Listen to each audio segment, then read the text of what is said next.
black the three అన్న black the three అన్న black the three white అవన్నీ మంచిగా బ్లాక్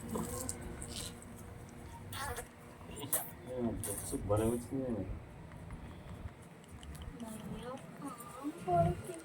పెడదాం పడమే